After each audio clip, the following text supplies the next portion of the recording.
Yo les postes, bienvenue dans cette nouvelle vidéo à 48 heures de la troisième journée de Ligue des Champions Benfica Paris Saint-Germain. On va parler de beaucoup de choses. Nono est avec nous, salut Nono. Salut Sacha. Alors voilà les postos, comme vous le savez, depuis quelques matchs, le Paris Saint-Germain ne monte pas vraiment ses meilleures capacités. Ce n'est plus le PSG du début de saison qu'on a vu, rouleau compresseur qui mettait des 5 et des 7 à tous les matchs.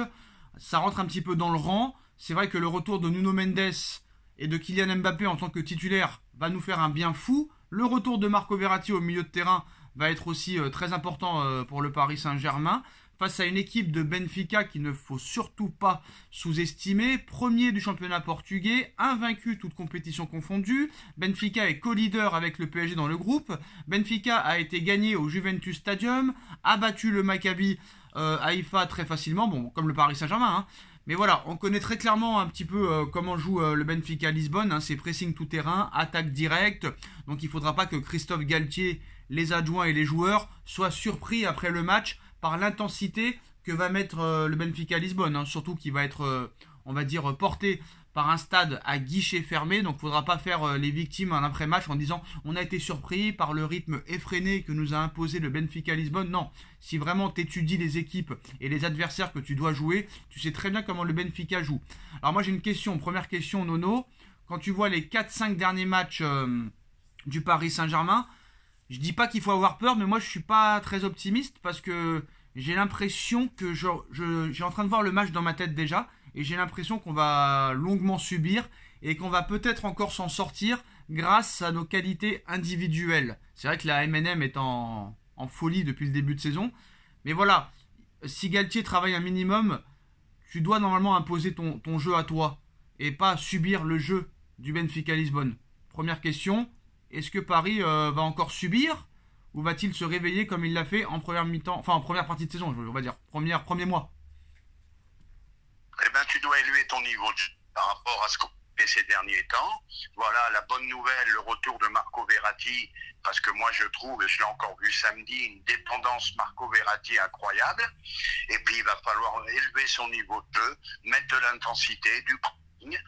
Et parce que ça va être un match très très difficile, comme tu as dit, dans un stade à guichet fermé, les Portugais vont être survoltés, donc il va vraiment falloir être au niveau. Alors Nono, on a presque tout compris, si tu peux un petit peu rapprocher ton micro pour bien qu'on t'entende, mais on a tout bien compris. Alors moi, bon, très clairement, il faut absolument les 3 points. Pour moi, cette équipe de Benfica est beaucoup plus dangereuse que celle de la Juventus, qui est un petit peu en perdition.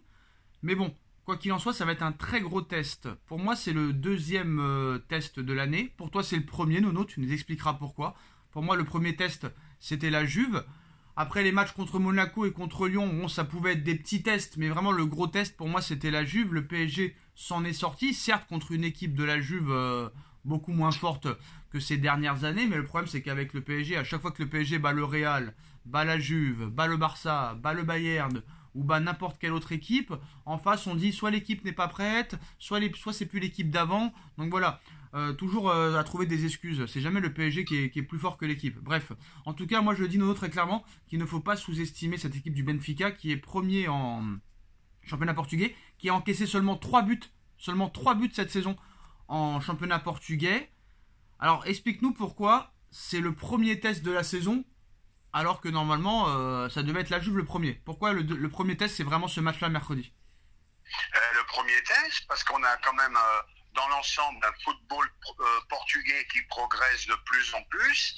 Les 3-4 équipes style Sporting Lisbonne, Benfica, Porto ont une expérience d'Europe. Bon, maintenant, pourquoi pour moi c'est le premier test? Ben, tu vas jouer dans une ambiance survoltée, les Portugais vont tout donner, donc il faudra être présent à tous les niveaux.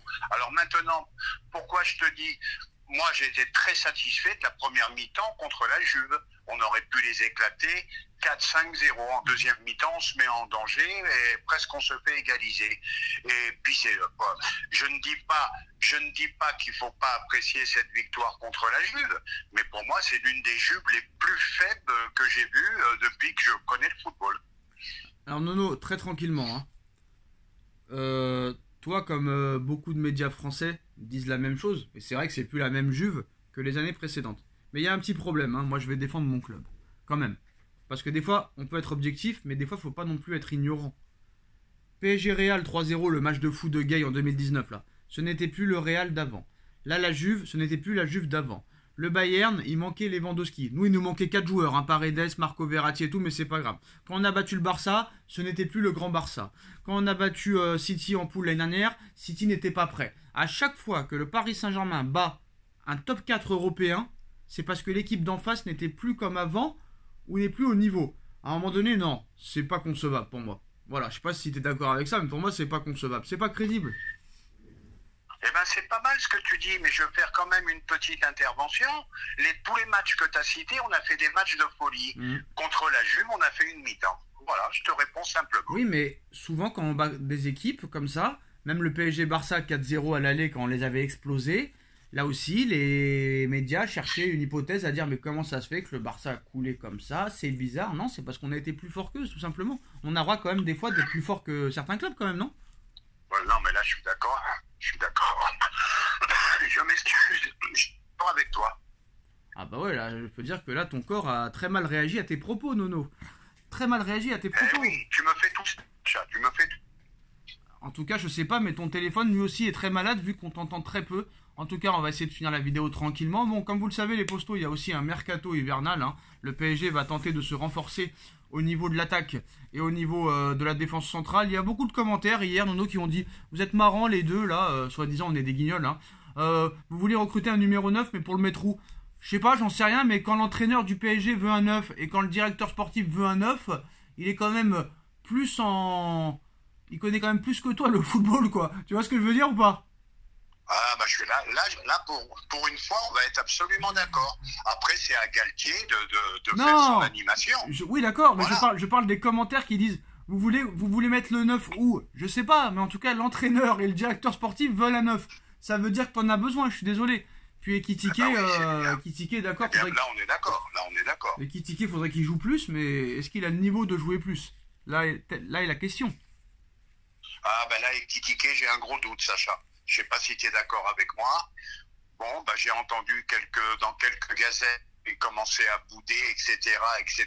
Ah, mais arrête d'écouter les gazettes. Arrête d'écouter les gazettes. C'était un premier match. Ben, je suis loin d'être impressionné. Hein. Écoute pas les gazettes. Loin d'être impressionné, j'espère me tromper. Ouais. Alors des fois, Nono ne m'écoute pas, hein, mais arrête d'écouter les gazettes. Arrête d'écouter les gazettes. Écoute que toi-même. Écoute que ton avis. C'est pas parce que mon avis à moi, Ekitike, je suis pas loin de penser que c'est une erreur. Alors moi, je suis pas comme Nono, hein, je juge pas sur un seul match. Quand il fera 5 matchs d'affilée et que les 5 matchs seront pourris, là on pourra dire que c'est une douille. Malheureusement, c'est pas le cas depuis le début de saison. Il a même pas 2 heures de jeu dans les jambes, donc on peut pas juger, très clairement. Tout le monde va être d'accord avec Nono, mais c'est moi qui ai raison. Voilà, très clairement. Non, mais on verra qui a raison. Mais c'est pas grave. Dis-toi que le phénomène est toujours ignoré, Nono. Celui qui a raison a toujours tort. N'oublie pas ça. D'accord. On suit les masses. On suit pas la raison, on suit les masses, Nono. On suit les masses. Dernière... oui. Tu es devenu philosophe. Ah, j'ai toujours été. Mon père te le dira. Après... D'accord. Deuxième chose, apparemment, ça commence déjà à préparer le mercato d'été si jamais le mercato hivernal s'affoire.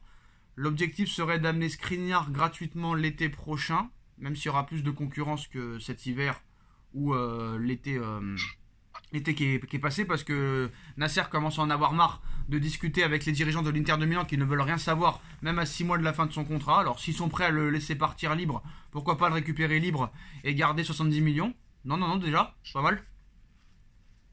Ah ben moi les mercatos me rendent fou, Sacha, hein. J'ai plus aucune idée. Oui, mais Nono, il faut répondre aux questions. Est-ce que c'est pas mieux d'attendre l'été prochain et de l'avoir pour 0 € plutôt que de dépenser 70 millions d'euros? La question est claire, elle est française. Ah ben 70 millions, tu peux pas donner 70 millions pour 6 mois qui restent mais c'est pas ma question. Après la Coupe du Monde. C'est toujours pas ma question. Nasser en a marre de discuter avec les dirigeants de l'Inter de Milan.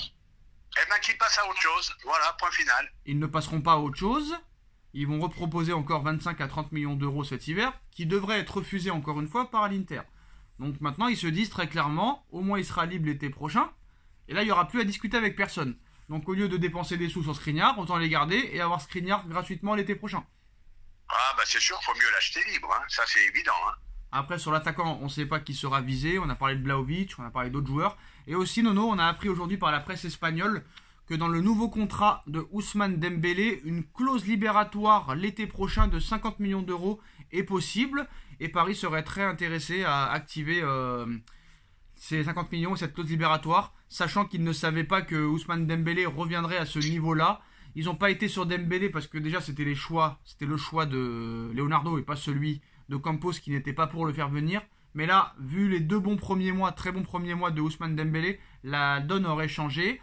Et c'est possible d'avoir Ousmane Dembélé l'été prochain, 50 millions d'euros. Si jamais Ousmane Dembélé fait une saison pleine, Nono, est-ce que ce serait intéressant d'aller le chercher pour 50 millions? Ah ben faut y aller, Sacha, faut y aller. Très grosse entente, très bon copain avec Mbappé, et je crois que ça peut faire des ravages, ça. Hein. Moi, ça me déplairait pas du tout. Hein. À condition, bien sûr, qu'il reste dans ce même niveau.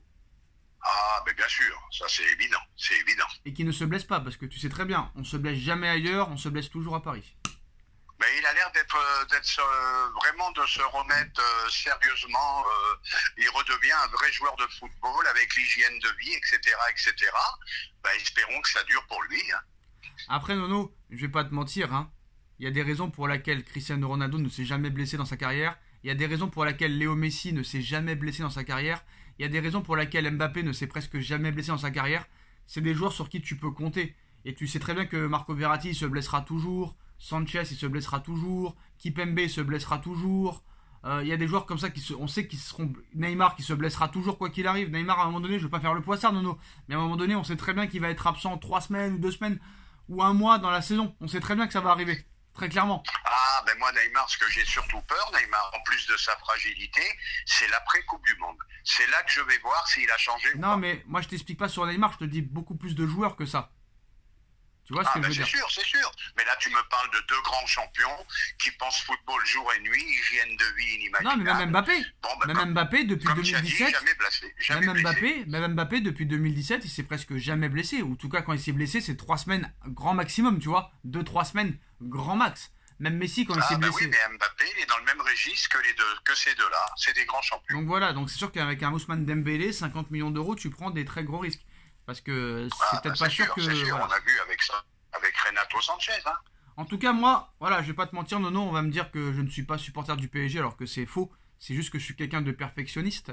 Et samedi, c'est tout ou rien. Mercredi, excusez-moi. Mercredi, c'est tout ou rien. Soit tu vas subir tout le match comme tu as subi contre Haïfa. Tu vas subir beaucoup d'occasions. Ils vont mettre un rythme effréné que tu arriveras très clairement pas vraiment à les contenir, mais tu seras en grande difficulté. Ou soit très clairement tu vas leur marcher dessus. Ça va être un des deux. Il n'y aura pas une mi-temps Benfica, une mi-temps PSG pour moi. Ce sera soit Paris va se balader, ou soit Benfica va vraiment dominer, mais Paris quand même peut s'en sortir. Et moi je pense quand même que c'est important de rester invaincu, tu vois. Ah ben c'est important de rester invaincu. Bon maintenant comme on le sait, les 3 de devant qui peuvent te faire tourner un match à n'importe quel moment. Mais maintenant, j'aimerais bien un PSG collectif qui la main mise sur le ballon. J'aimerais un très bon PSG mercredi. Ouais, mais on veut tout ça à tous les matchs. Mais le problème, c'est qu'on ne le voit pas depuis 5 matchs là maintenant. Ah, bah c'est là qu'on va voir mercredi qu'est-ce qui se passe. Non, mais il se passe pas. Moi, si le PSG subit et gagne ou subit et fait match nul, je serais pas surpris, hein. Je serais pas surpris. Ah, mais c'est possible. Ouais. Tu peux être dominé, comme je t'ai dit, tu peux être dominé et t'as l'un des 3 de devant qui va te faire tourner le match sur un exploit personnel. Et ça se trouve, aussi. Et ça se trouve, tu peux faire un très grand match, dominer le match et perdre. C'est possible. Aussi, avec eux. Bah, tous les cas de figure sont possibles. Voilà, en tout cas, nous, on espère au moins voir du spectacle et du jeu, et surtout de l'efficacité devant le but, c'est très important, parce que ça risque d'être vraiment une très grosse ambiance mercredi et un très gros match. Voilà les postos, c'est la fin de cette vidéo. Dites-nous en commentaire ce que vous en pensez. On like, on partage, on commente, on s'abonne. N'hésitez pas sur les critiques, hein. Moi, je suis très content de me faire critiquer, et Nono est très content d'être idolâtré. Voilà, Nono. En tout cas, bah, à très vite pour une nouvelle vidéo. Tchuss.